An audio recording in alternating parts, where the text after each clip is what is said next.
Reopening comes with real risk. Oregonians get an 11th hour letdown. A statewide yellow light. But Multnomah County wants you to know, hey, we had nothing to do with the timing. That's the governor's discretion. Oh yeah, it was a bit of a punch in the gut. And I don't need to tell you that most businesses need a little bit more than 4 hours notice to open or close up shop. My confidence in kind of what we're hearing and everything that we've been told is damaged by this. And at a time when large gatherings are not encouraged, while the metro area's top health leader will not discourage protests. For a different but equally pressing public health issue. Here's the story. All right. Hey, guys. I'm Dan Haggerty. Welcome to The Story. So every night, if you watch us every night, I'm hoping you do, you hear that we tell you to reach out to us and say hello. There are so many ways to do it. And I always find it so interesting how different messages come on different platforms. Your emails, for instance, always vary in length. Some of them are like one sentence or they're small novels. We read both. So send whatever you'd like. thestory@kgw.com. Your Facebook messages always seem to be really on point with the substance of the show. Maybe you have an opinion on politics or something I said. That's where I usually read those. Then there's Instagram, which is my personal favorite. I just think it's a little bit more friendly, a whole lot more wholesome. You can find me at dan.haggerty on there or The Story KGW, one word. Then there's Twitter, which is it's Twitter, kind of a necessary evil, you could say, but it's usually the fastest way to get our attention. Just use that hashtag, #HeyDan. All right, let's get started. And the big story tonight, blindsided by the state. I mean, I think we were all a little worried, maybe in the back of our heads, that Multnomah County might not open today, especially as we waited and waited and waited for that announcement last night. But it didn't make the reality of it any easier to accept. Business owners, for instance, they really got the rug pulled out from under them just 4 hours before midnight.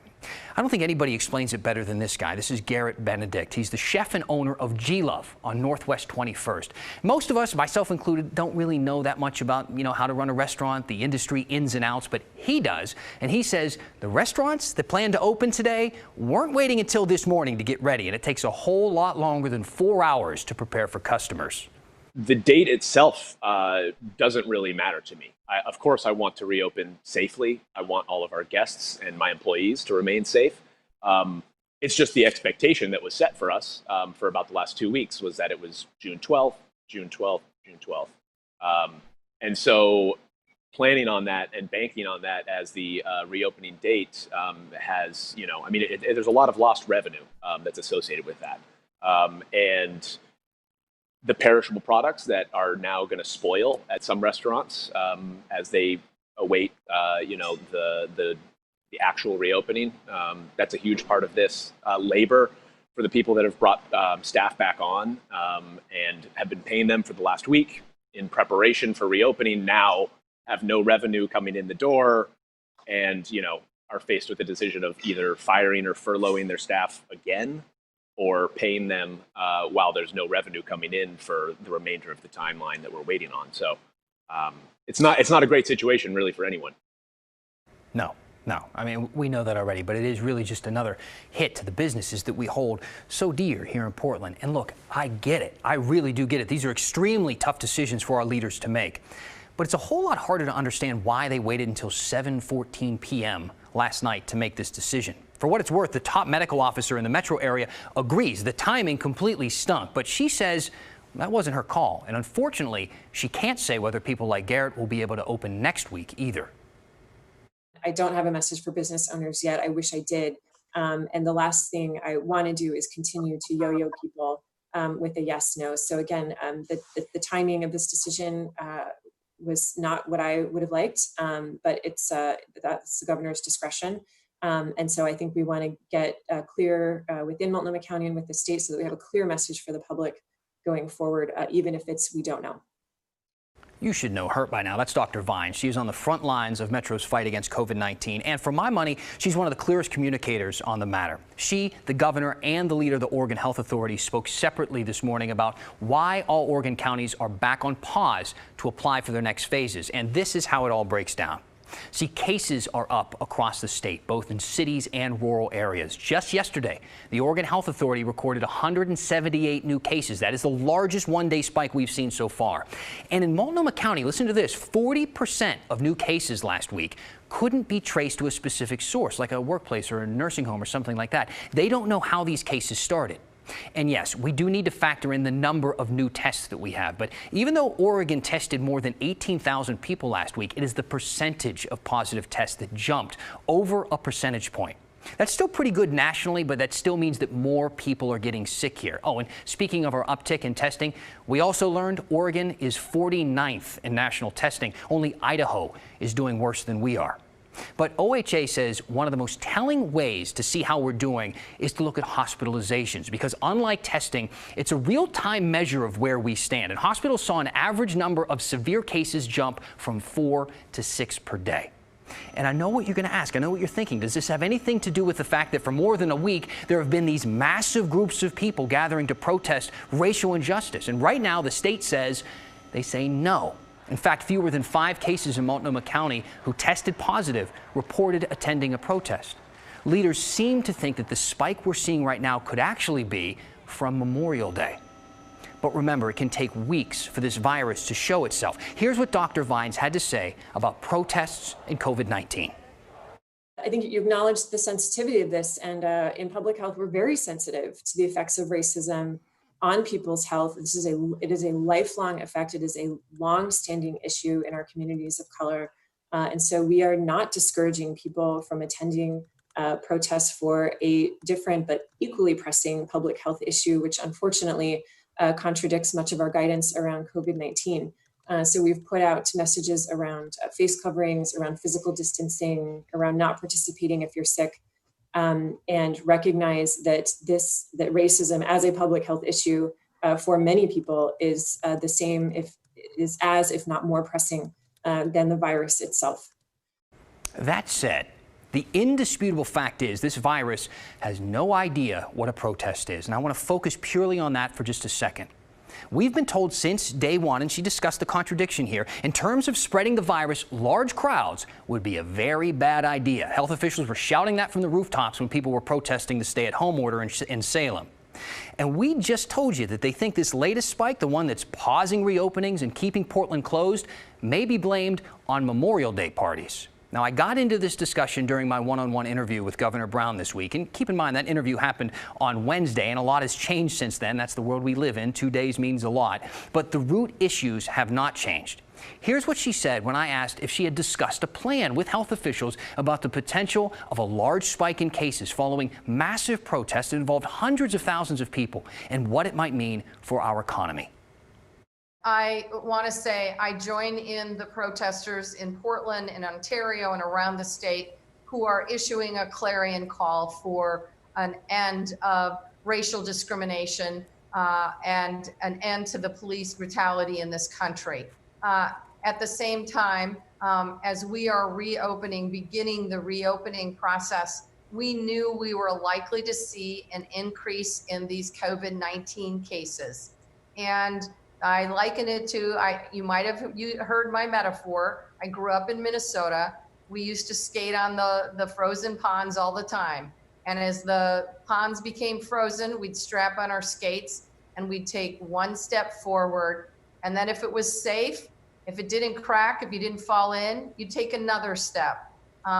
We're doing the same thing with the gradual reopening. My goal is to make sure that Oregonians across the state can remain safe and healthy, and that they can continue to get back to the business of running their businesses and helping the state economy. I have to run. It's great to see you. Take good care. So, no?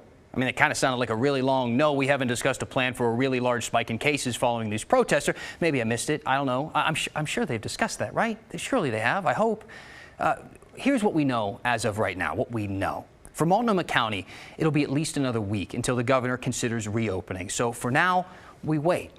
I do want to thank, again, the governor for taking some time to talk to us. She gave us 5 minutes. That was it. And it turned out she gave us a whole lot more. She gave me a lot more than that. In fact, it turned out to be more like 13 minutes. And you can see that entire interview, the whole 13 minutes, right now on the KGW YouTube page. But the fact is, last night, the state kind of cried wolf in a way. And while the most important thing is, and I do want to make this clear about how I feel and how the story feels, the most important thing is to keep people safe and healthy and alive. But the communication has left business owners feeling shaken, all right? And these business owners and employees have already been through so much. I mean, 3 months is a long time to be shut down and still pay rent. Not to mention, we still have people waiting for unemployment money still. Some people haven't even seen the $1,200 stimulus check yet. And the people who have, how much of that do you have left? It is an impossible position. And now on top of that, their faith in the system is shaken even more. The uncertainty is the main point that I'd like to make. And that's something that everyone is dealing with, the uncertainty of these times. But for chefs and restaurateurs, it feels like that uncertainty has been compounded by the fact that they waited until 4 hours before to let us know that we wouldn't be able to reopen. And so looking forward to the future, what that tells me is that now I can't bank on really any dates or targets that the governor puts out. And I have to wait until I've seen that we are actually able to reopen. I'm going to probably have to wait a day or two to make sure that that's not going to get rolled back again before jumping back into this. So my confidence in kind of what we're hearing and everything that we've been told is damaged by this because of the lack of communication from the government. Then again, Garrett's just one guy in a city full of restaurants, though I can't imagine he's the only one who feels like that today. Might be hard to believe, but not everybody is upset the governor hit the pause button. Simply to stick with the plan that was set out last month. And Chloe Udaly wants to cut the Portland Police Bureau's budget. You deserve better. We all deserve better. So why didn't she vote to do it last night? And we've been getting a ton of your questions about Chaz. No, not that Chaz. This Chaz. So what is Chaz? When the story continues. Hey, all right, welcome back to the story. We always put that hashtag, Hey Dan, up a lot during the show. Some people find it annoying that we say it so much, but people remember annoying, so we keep doing it. See how I put it back on you? Sorry about that. It's a personal flaw. You can also email us at thestory@kgw.com. You can DM me on Instagram or Facebook. There are lots of ways to reach out, and you guys have a lot of great ideas, so please keep them coming. I actually want to get to a question right now. Hey, Dan, CNN says that a group of activists has taken over a 6-block area in Seattle and declared it an autonomous zone. City officials claim it's a block party. I've heard very little about this on the local news. What's the story? Thanks to Suzanne West for writing that in. Yeah, so Seattle's protests took an interesting turn this week.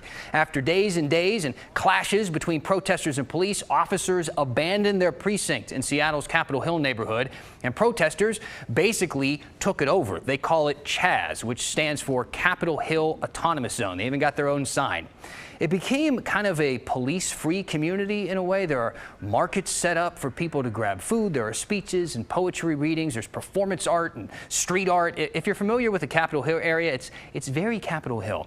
As for why you haven't been seeing much of Chaz here on the story or on the local news, well, it's because it isn't local news. I mean, it's local news in Seattle, which has a bunch of talented journalists up there covering Chaz nonstop. And I'd recommend that you check out our sister station, King 5 TV, to read all about Chaz to your heart's content. Naomi sent me this question asking, whatever happened to the lawsuit that was supposed to be decided by the Oregon Supreme Court? Now, she's talking about the churches that sued Governor Brown over the stay-at-home order. Well, Naomi, it is the perfect time to ask and answer that question, because today, the Oregon Supreme Court threw out the lawsuit, meaning the shutdowns across the state can continue until everything is allowed to reopen, whenever that might be. So how did we get here? In early May, 10 churches filed a lawsuit in Baker County against Governor Kate Brown's stay-at-home order. They argued the order violated their religious freedoms by banning them from going to church. They also said that her order should have expired because she didn't ask for approval from lawmakers to extend that order beyond 28 days. Baker County Judge Matthew Shirtcliffe agreed and ruled that the executive order was null and void. But the governor's office quickly appealed, and they appealed it to the Oregon Supreme Court. They put a hold on the Baker County ruling to hear arguments from both sides. The court then told Judge Shirtcliffe to either explain his ruling or throw it out entirely. He didn't really do either, just saying, I have elected to stand by my original ruling. The court continued to accept legal briefs from both sides until early June, and today, The court ruled that Judge Shurtleff was wrong about the governor's order having a 28-day limit and threw out his ruling. That means the stay-at-home order is still in effect, and that's how we got here. And on that note, I want to go back now to the topic that we discussed in tonight's big story, the decision by the state to pause reopening. Now, we've already introduced you to someone disappointed by that decision, a business owner, a restaurateur. But some people were thrilled by this. Kristen Severance talked to a consumer advocacy group that wanted the governor to hit pause a week ago. Numi Lee Griffith with Osberg is joining us now. So tell me, why did you call on the governor to pause reopening plans, last week?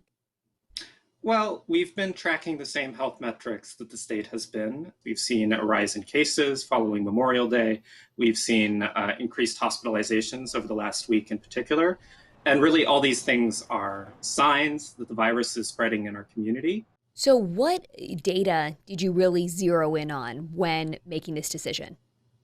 So the main things that we were looking at was the information that's been released about hospitalization numbers, which is kind of the thing that we're most ultimately concerned about. The other really major metric that we've been keeping an eye on is contact tracing capacity. And in particular, of cases which can be traced back to a known source. In Multnomah County last week, the amount of cases that could not be traced back to a known source was above 40%. And what that's telling us is that there's 40% or more, almost half of the cases, we have no idea how the people got infected. What do you think caused this, spike in cases? I think the case spike that we're seeing right now is related to things that happened 2 to 3 weeks ago. And so that's associated with Memorial Day, if there was potentially family gatherings and other social gatherings. That's something that could have led to more infections. So those are the things that are leading to the current spike. It's really too soon to know whether or not the ongoing mass demonstrations have had any effect on current infection rates. However, any form of mass gathering, whether it's a church gathering or a protest or a music festival, all of those will cause an increase in transmission and have the risk of increasing the number of cases. So when do you think, what's your best guess on when the county will be able to safely reopen? My thought would be is if we continue to see cases rise next week. I don't think phase 1 for Multnomah County is realistic next week. If we continue to see cases rise after that, it's not realistic then either. We're really waiting on the virus and on people's adherence to the guidelines to make sure that we actually contain the spread and get to a position where we can reopen without risking an uncontrolled outbreak, which is the situation that we're seeing in some other states that have reopened more aggressively and have actually decided not to follow the original health metrics that they set out in terms of reopening.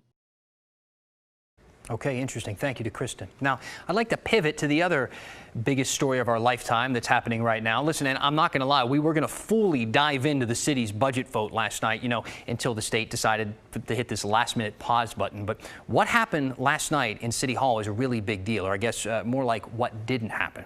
The commissioners were all set to pass the budget. It would have stripped $15 million from the Portland Police Bureau's more than $240 million budget.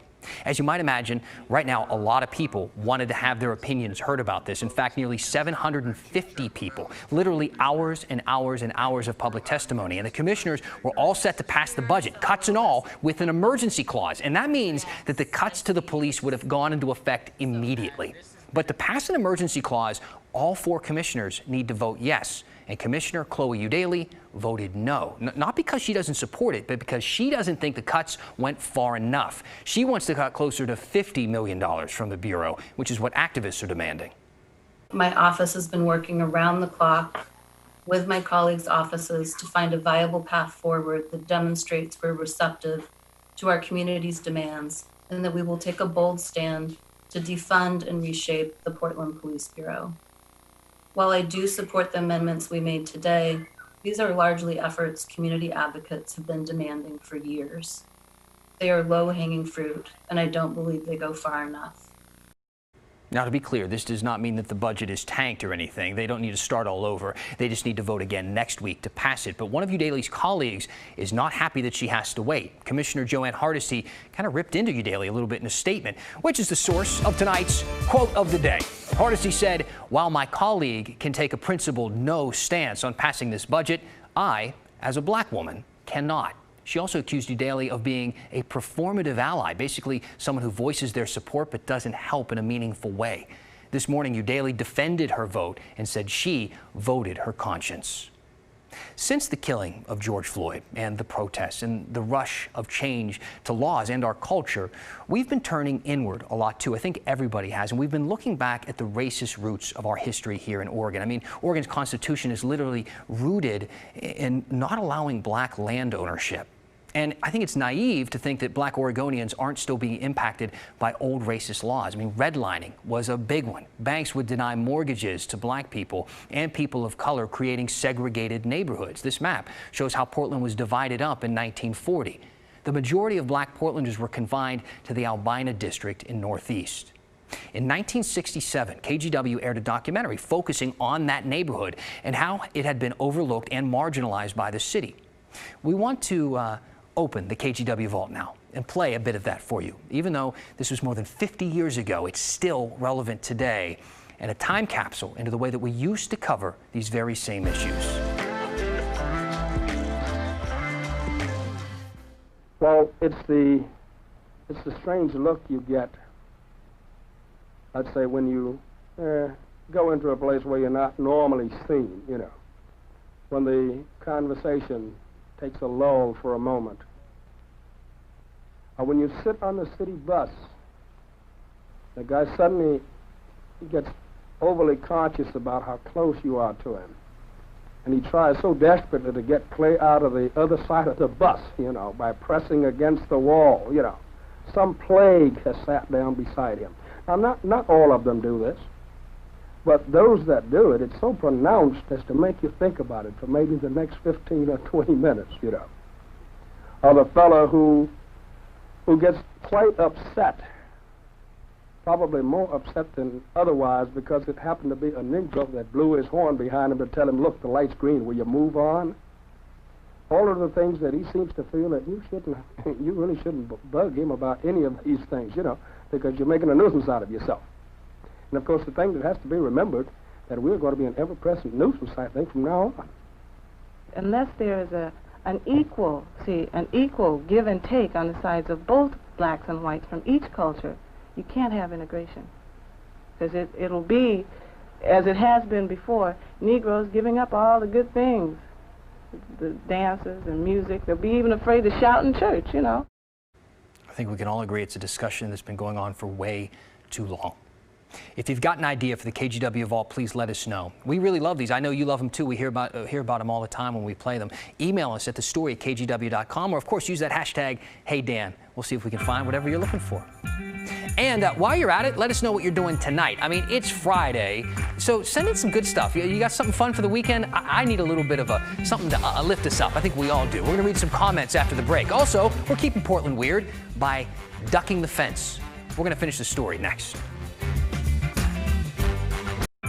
Keeping Portland weird tonight by ducking the fence outside the Justice Center. Thanks to Twitter user Doodle News for sending these in. They are always sending us these duck doodles into the hashtag #HeyDan. Please don't stop. I love them. I must do like 10 a night. They're really funny too. I should get a bunch of them and post them all for you so you can check them out. But you know what? It's an easy way to show us how Portland is weird, or if you're keeping Vancouver weird, or Klamath Falls, or Coos Bay, or Ontario, whatever, man. We encourage weirdness here, so please be like us, be weird. Let's talk about some comments here. Somebody messaging in and saying Portland businesses are not the only ones affected by the governor's shutdown here. I run an event facility in Clackamas County. They have a number of brides, people waiting to get married. And again, it's a pause on everybody. So while Multnomah County is waiting to get into phase 1, Clackamas County now is stuck in phase 1. They're not going to be able to go to phase 2, which a lot of people there were hoping they could do soon. Aaron writing in and saying, so if these spikes that we're seeing right now that caused this pause are not caused by the protest, but caused by what was going on in Memorial Day, should we prepare for more spikes? That is That's the big question. I hope the answer is no, that we won't see any more spikes. But if we look at the information we have been told based on crowds since the very beginning of this, yes, that is what we should prepare for. But we are kind of in a wait-and-see type of pattern. And while you're waiting, you should do so as safely as possible. Wear a mask, go out when you have to, keep your distance. Thank you so much for being with us, not just tonight, but all week. It is an honor and a pleasure to do the news for this city. Thank you so much. See you back here on Monday.